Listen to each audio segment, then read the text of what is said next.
네, 형사소송법 강의 시간입니다. 지난 시간에 우리는 임의수사와 강제수사의 구별, 특히 강제수사 규제 측면에서 강제처분 법정주의, 또 영장주의, 비례성의 원칙에 대해서 살펴봤고요. 구체적으로 대인적 강제처분으로 들어와서 체포에 대해서 살펴봤는데, 그 중에서도 체포의 원칙적인 모습이라고 할 수 있는 영장에 의한 체포에 대해서 살펴봤습니다. 그렇죠? 두 번째로 이제 세 번째로 긴급 체포에 대해서 살펴보도록 하겠습니다. 긴급 체포와 현행범 체포는 영장에 의한 체포가 아닌 예외적인 경우라고 할 수 있는데요. 먼저 긴급 체포에 의해서 살펴보면 현행범 체포의 요건에는 해당하지 않는 피의자에 대해서 금방 설명했던 사전 체포영장을 발부받기 위해서 시간을 지체할 수 없는 긴급한 경우에 영장 없이 체포할 수 있는 제도입니다. 그래서 조문은 200조의 3 1항을 보셔야 되는데요. 네. 이번 시간부터는 조문을 같이 살펴보면서 조문의 위치와 내용을 확인하시는 것이 상당히 중요합니다. 그래서 200조의 3 1항은 검사 또는 사법경찰관은 피의자가 사형 무기 또는 장기 3년 이상의 징역이나 금고에 해당하는 죄를 범하였다고 의심할 만한 상당한 이유가 있고, 영장에 의한 체포보다 요건이 더 중대해져서 사형 무기 또는 장기 3년 이상의 징역이나 금고에 해당하는 죄를 범하였다고 의심할 만한 상당한 이유가 있어야 합니다. 그리고 다음 각호의 어느 하나에 해당하는 사유가 있는 경우에 한해서 긴급을 요하여 지방법원 판사의 체포영장을 발부받을 수 없는 때에는 그 사유를 알리고 영장 없이 피의자를 체포할 수 있다고 합니다. 여기서 긴급을 요한다고 하는 것은 피의자를 우연히 발견한 경우 등과 같이 체포영장을 발부받을 시간적 여유가 없는 때를 말하는 것이죠. 자, 어떤 경우 어떤 사유가 있어야 되느냐? 피의자가 증거를 인멸할 염려가 있어야 됩니다. 그렇죠? 증거인멸 염려, 우려. 피의자가 도망하거나 도망할 우려가 있는 때, 즉 도주의 우려가 있어야 됩니다. 도주하거나 도주할 우려가 있는 때, 통상적으로요. 그러니까 사망에서 보시는 것처럼 긴급 체포를 하려면 요건이 범죄가 일단 중대해야 됩니다. 그렇죠? 법정형이 법에 정해져 있는 형이 사형 무기 또는 장기 3년 이상의 징역이나 금고에 해당하는 죄를 범하였다고 의심할 만한 상당한 이유가 있어야 하고, 두 번째로 증거를 인멸하거나 도망할 염려와 같이 체포의 필요성이 있어야 하고, 세 번째로 긴급을 요해서 체포의 긴급을 요해서 영장을 발부받을 여유가 없는 경우를 말하는 것입니다. 결국 긴급 체포를 하려면 이와 같이 세 가지 요건이 필요한 것이죠. 범죄의 중대성, 그렇죠? 그다음에 체포의 필요성, 세 번째로 체포의 긴급성이 되겠습니다. 그 내용을 잘 이해를 하셔야 되고요. 아래에서 판례를 통해서 긴급체포에 대해서 살펴보도록 하겠습니다. 2006년에 선고된 2006도 148호 판결인데요. 긴급체포는 영장주의 원칙에 대한 예외인 만큼 형사소송법 200조의 3 1항의 요건을 모두 갖춘 경우에 하나여 예외적으로 허용되어야 하고, 요건을 갖추지 못한 긴급체포는 법적 근거에 의하지 아니한 영장 없는 체포로서 위법한 체포에 해당하는 것이다. 여기서 긴급체포의 요건을 갖추었는지 여부는 사후에 밝혀진 사정을 기초로 판단하는 것이 아니라 체포 당시의 상황을 기초로 판단해야 하고, 이에 관한 검사나 사법경찰관 등 수사주체의 판단에는 상당한 재량의 여지가 있다고 할 것이나, 긴급체포 당시의 상황으로 보아서도 그 요건의 충족 여부에 관한 검사나 사법경찰관의 판단이 경험치에 비추어 현저히 합리성을 잃은 경우에는 그 체포는 위법한 체포라 할 것이다. 긴급체포 요건을 갖추지 못해서요. 한편 형법 136조가 규정하는 공무집행 방해죄는 공무원의 직무집행이 적법한 경우에 한하여 성립하는 것입니다. 공무원의 직무집행의 적법성이 전제가 되어야 방해를 할 수 있는 거죠. 여기서 적법한 공무집행이라 함은 그 행위가 공무원의 추상적 권한에 속할 뿐만 아니라 구체적 직무 집행에 관한 법률상 요건과 방식을 갖춘 경우를 가리키는 것이므로 검사나 사법경찰관이 긴급체포 요건을 갖추지 못하였음에도 실력으로 수사기관에 자진 출석한 자를 체포하려고 하였다면 적법한 공무집행이라 할 수 없고, 자진 출석한 자가 검사나 사법경찰관에 대하여 이를 거부하는 방법으로서, 긴급체포를 거부하는 방법으로서 폭행을 하였다고 해서 공무집행 방해죄가 성립한다고 볼 수는 없다. 자, 이 사건의 경우 피고인 E라는 사람이 등장을 하는데요. 피고인 E라는 사람이 참고인 조사를 받는 줄 알고 검찰청에 자진 출석을 했는데, 예상과는 달리 피의자로 조사한다고 하니까, 그렇다면 나는 임의 수사인 피의자 신문에 협조를 거부하겠다고 하면서 자신에 대한 위증 및 위증교사 혐의에 대해서 조사를 시작하기도 전에 귀가를 요구했습니다. 그렇죠? 피고인 E가 위증 및 위증교사 혐의에 대해서 혐의를 받고 있었던 것이죠. 그랬더니 검사가, 공소의 1이라는 분이 검사인데요. 검사가 피고인 E를 그래? 그럼 긴급 체포하려고 했는데, 그 피고인 E가 그 당시 긴급 체포하려고 할 당시 위증 및 위증교사의 범행을 범하였다고 의심을 하면 상당한 이유가 있었다고 보기가 어렵다. 아직 혐의가요. 또 그 자진 출석한 피고인 E가 소환된 경위라든지 피고인 E의 직업은 이제 변호사 사무소 사무장이었는데요.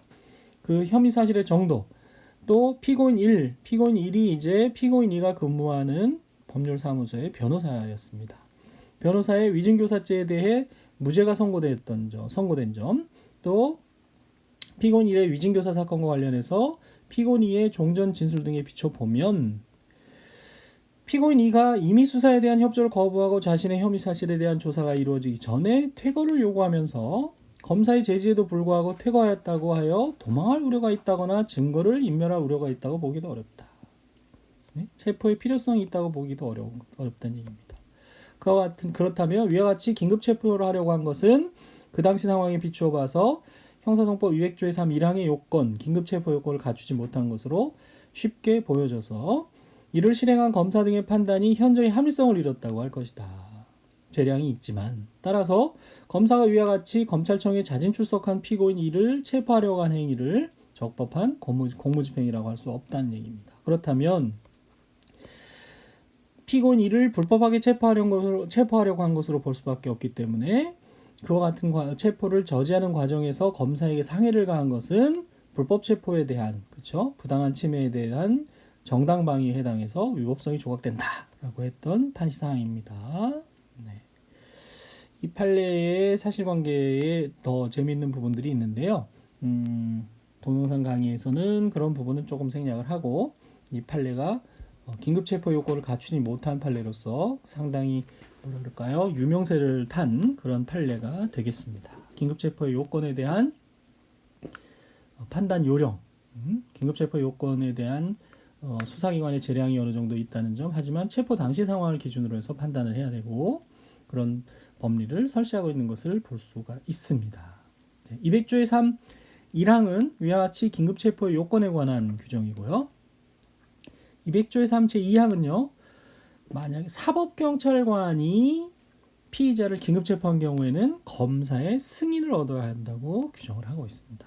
긴급체포를 사법경찰관이 했을 때는 검사의 승인을 받도록 되어 있습니다.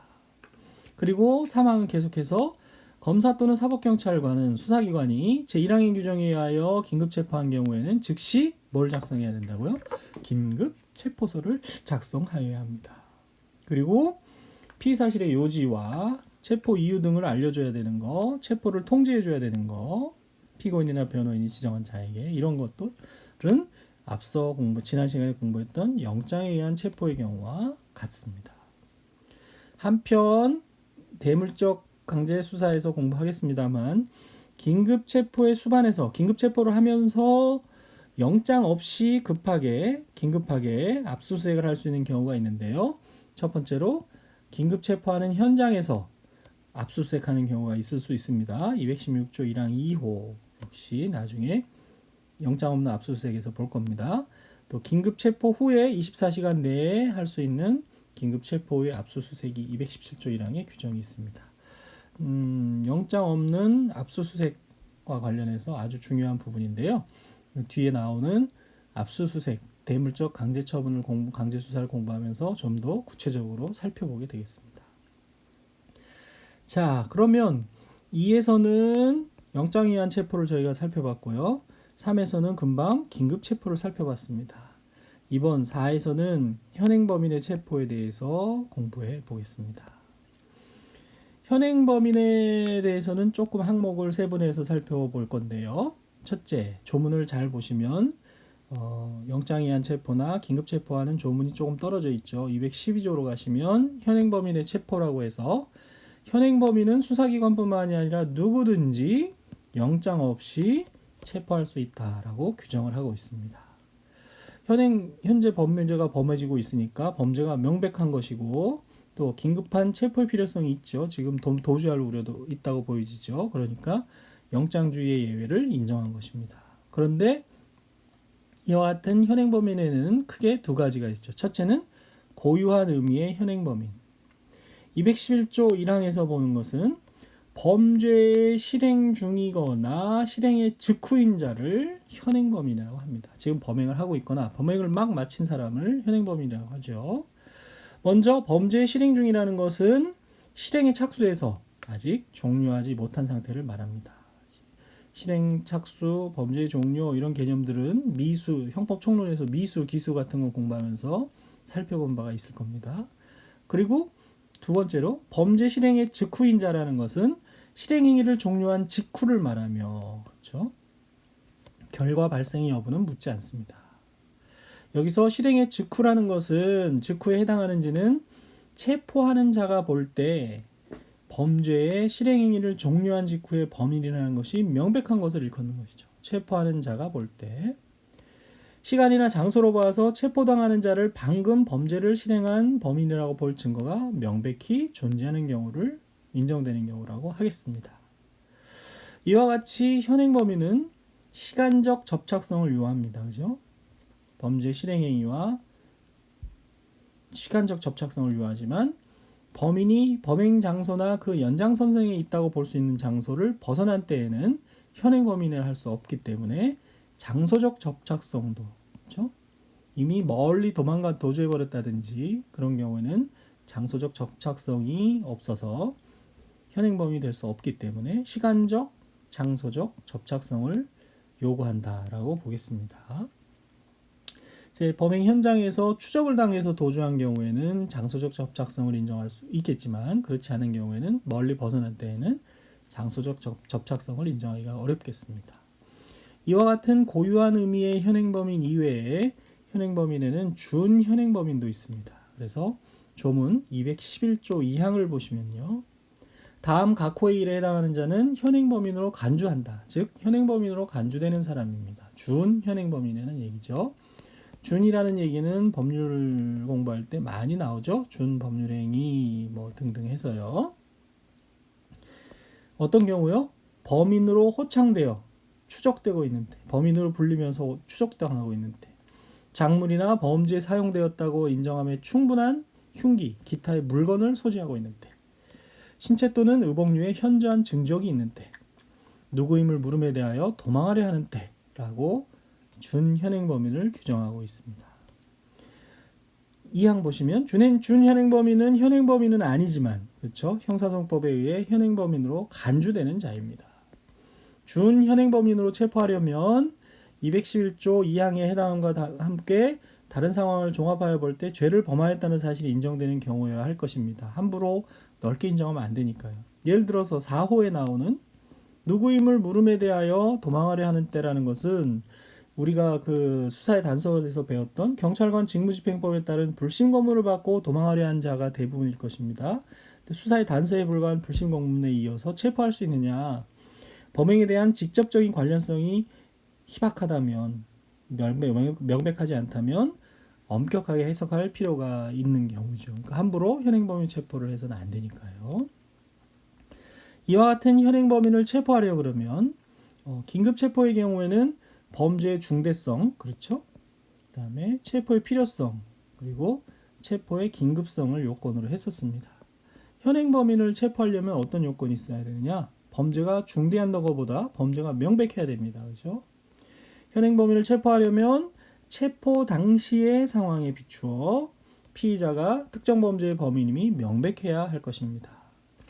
외형상 죄를 범한 것처럼 보여도 구성요건 해당성이 없다든지 위법성 조각 사유나 책임 조각 사유가 있다면 범죄가 성립하지 않을 것이 명백하기 때문에 현행범인으로 체포할 수 없다고 해야 될 것입니다. 한편 소송 조건이 존재하느냐 아니냐의 문제는 예를 들어서 친고죄의 고소 같은 경우 체포 요건은 아닙니다. 그렇죠? 그래서 친고죄의 경우에 고소가 없는 경우라도 현행범인으로 체포할 수 있다고 해석하는 것이 보통입니다. 그러나 소송 조건이 갖추어지지 않은 경우에는 강제 수사를 허용하는 것에 신중할 필요가 있겠죠. 나중에 기소를 못하게 되니까요. 특히 범행 현장에서 피해자가 처벌을 원하지 않는 의사를 명백히 표시한 경우처럼 고소의 가능성이 처음부터 없는 때라면은 수사를 할 수 없다. 그리고 당연히 현행범인 체포도 할 수 없다라고 해석을 해야 될 것입니다. 소송 조건의 존재에 대해서는 이와 같이 해석상 엄격하게 해야 되는 부분들이 있다고 생각이 됩니다. 그 부분에 대해서 소송 조건의 개념과 더불어서 잘 이해를 해야 되겠죠. 이와 같이 첫 번째로 현행범인을 체포하려면 범죄가 명백해야 되고, 두 번째로 체포의 필요성이 있어야 됩니다. 즉 도망하거나 증거인멸한 염려가 있어야 되는 거죠. 현행범인을 체포하기 위해서 긴급체포와 같이 도망이나 증거인멸의 염려와 같은 체포의 필요성이 있어야 하는지에 대해서는 사실 견해 대립은 있습니다. 필요 없다는 소극설, 필요하다는 적극설, 도망의 염려가 있거나 신분 확인이 안 될 경우에는 현행범인 체포 요건이 되지만 증거인멸은 현행범 체포의 사유가 될 수 없다. 이런 견해 대립이 있는데 판례는요. 현행범 체포에 있어서도 체포의 필요성, 즉 도주의 염려나 증거인멸의 염려가 있어야 한다는 입장을 취하고 있습니다. 아래에서 나오는 대법원 판결을 보시면 확인할 수 있는데요. 확인해 볼까요? 2011년에 선고된 2011도 3682 판결입니다. 현행범인은 누구든지 영장 없이 체포할 수 있다라는 것이 형사소송법 210조의 규정인데요. 현행범인으로 체포하기 위해서는 범죄의 행위의 가벌성, 그죠? 벌할 수 없는 범죄는 안 되는 거죠. 범죄의 현행성, 시간적 접착성, 범죄가 현재 행해지고 있거나 행해진 직후여야 된다는 거죠. 또 범죄의 명백성 이외에 체포의 필요성, 즉 도망 또는 증거인멸의 염려가 있어야 한다라는 적극설의 입장을 취하고 있는 것을 확인할 수 있습니다. 이러한 요건을 갖추지 못한 현행범인 체포는 법적 근거에 의하지 아니한 영장 없는 체포로서 위법한 체포에 해당하겠지요. 자, 여기서 현행범인 체포 요건을 갖추었는지 여부는 어떻게 해요? 체포 당시의 상황을 기초로 판단해야 하고, 역시 검사나 사법경찰관 등 수사 주체의 판단에는 긴급 체포와 마찬가지로 상당한 재량의 여지가 있다고 할 것이지만, 체포 당시 상황으로 보아서도 그 요건의 충족 여부에 관한 검사나 사법경찰관 등의 판단이 경험칙에 비추어 현저히 합리성을 잃은 경우에는 체포는 위법하다고 봐야 될 것입니다. 그리고 공무집행 방해죄가 성립하려면 공무집행이 적법해야 된다는 것이고, 그와 같은 현행범인 체포의 요건을 갖추지 못하였음에도 실력으로 현행범인을 체포하려고 하였다면 적법한 공무집행이라고 할 수 없어서 그에서 벗어나려고 하는 과정에서 벌어지는 폭행이나 상해 같은 경우에는 정당방위가 된다는 이론이 같은 거죠. 자, 사안 기하에서 이 사건 사실관계가 등장하는데요. 서교동 빌라 주차장 사건이라고 생각하면 좋겠습니다. 9월 6일 새벽 1시 45분경에 마포구 서교동 빌라 주차장에서 술에 취한 상태에서 피고인이 전화를 걸다가 인근 지역을 순찰하던 경찰관인 공소의 P1, 경찰관 1, 2로부터 불신 검문을 받게 되자 경찰관 2에게 자신의 운전면허증을 교부를 했습니다. 경찰관 2가 피고인의 신분 조회를 하기 위해서 순찰차로 걸어간 사이에 불신 검문에 항의하면서 경찰관 1에게 큰 소리로 욕설을 하게 되었습니다. 그러자 경찰관 1이 모욕죄의 현행범으로 체포하겠다고 고지한 후 피고인의 오른쪽 어깨를 붙잡았고, 피고인이 이에 강하게 반항하면서 경찰관 일에게 상해를 가한 사실을 알 수 있습니다. 자, 이와 같은 사실관계하에서 현행범 체포가 적법한지를 판단을 하는데요. 경찰관 1이 피고인을 현행범인으로 체포할 당시 피고인이 이 사건 모욕범행을 실행 중이거나 실행행위를 종료한 직후에 있었던 것은 맞겠죠. 욕설을 하고 모욕을 했어요. 피고인은 경찰관들의 불신 검문에 응하여 이미 운전면허증을 교부한 상태였고 경찰관뿐만 아니라 인근 주민도 이미 피고인의 욕설을 직접 들었습니다. 막 시끄럽게 하니까요. 그래서 피고인이 도망하거나 증거를 인멸할 염려가 있다고 보기는 어렵다. 즉 현행범 체포의 필요성을 인정하기 어렵다는 얘기입니다. 또한 피고인의 이 사건 모욕범행은 불신 검문에 항의하는 과정에서 저지른 일시적 우발적인 행위로서 사안 자체가 경미할 뿐 아니라 모욕죄, 친고죄니까요. 고소를 통하여 검사 등 수사 주체의 객관적 판단을 받지도 아니한 채 피해자인 경찰관이 범행 현장에서 즉시 범인을 체포할 급박한 사정이 있다고 보기도 어렵다. 따라서 피고인을 체포한 행위는 현행범인 체포 요건을 갖추지 못하여 적법한 공무집행이라고 볼 수 없으므로 공소의 1이라는 것은 P1이 되겠네요. 경찰관.